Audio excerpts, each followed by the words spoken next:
ဒီနေ့ကရှင်ရုပ်ရှင်မင်းသမီးဖြစ်ဖို့အတွက်ပထမဆုံးခြေလှမ်းစာရက်လေးပေါ့နော်ရှင်ကငငယ်တွေကရုပ်ရှင်မင်းသမီးအရန်ဖြစ်ချင်ခဲ့ရအကြောင်းရင်းကတော့ကြောင်းတက်ပြီးတော့ဆိုင်အများကြီးမချက်ချင်လို့လေအမေနဲ့အတိုက်ခံလုပ်ပြီးတော့မင်းသမီးလုပ်ဖို့စဉ်းစားထားတယ်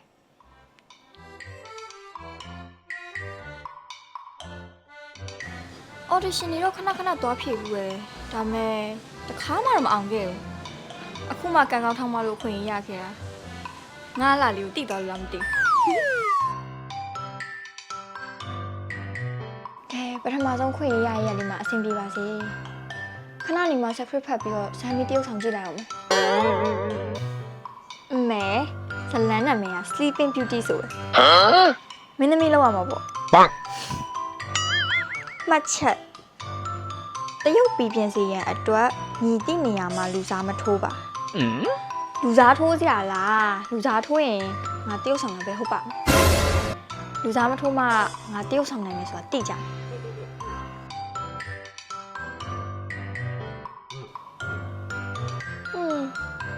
မင်းသမီးတွေကလိုအလှပြင်တာဟုတ်လို့လုံခိုင်းတာလည်းမသိဘူးတော့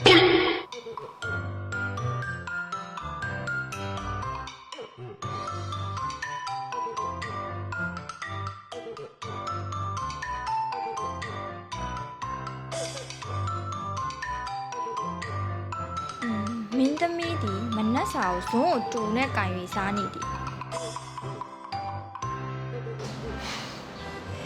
ဘယ်မင်းသမီးကဒီလိုလမ်းလျှောက်လို့လဲမင်းသမီးဒီလမ်းလျှောက်တိုင်းခါကိုကိုင်ခြေလမ်းအကျယ်ကြီးနဲ့တလန်းချင်းလက်ကားရလျှောက်တတ်သူဖြစ်သည်ဆိုင်ခန့်လိုက်မျက်နှာမလာယူဘူးတော့မှာဆိုင်ခန့်လိုက်မျက်နှာ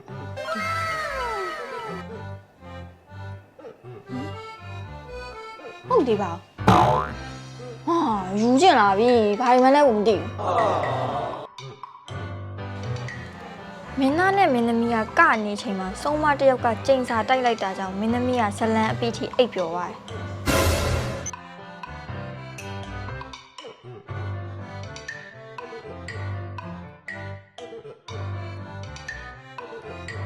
အဲ့ကြောင့်ငါအစာပိုင်းပဲပါပြီးတော့တကားလုံးအိပ်နေရမှာပေါ့ဘာရေးထားမှလည်းမသိဘူးယူကျင်လာပြီမေသမီးမင်းသမီးမလုပ်တော့ဘူးကြောင်းတက်ပြီးစာပဲဆက်ကြက်တော့မယ်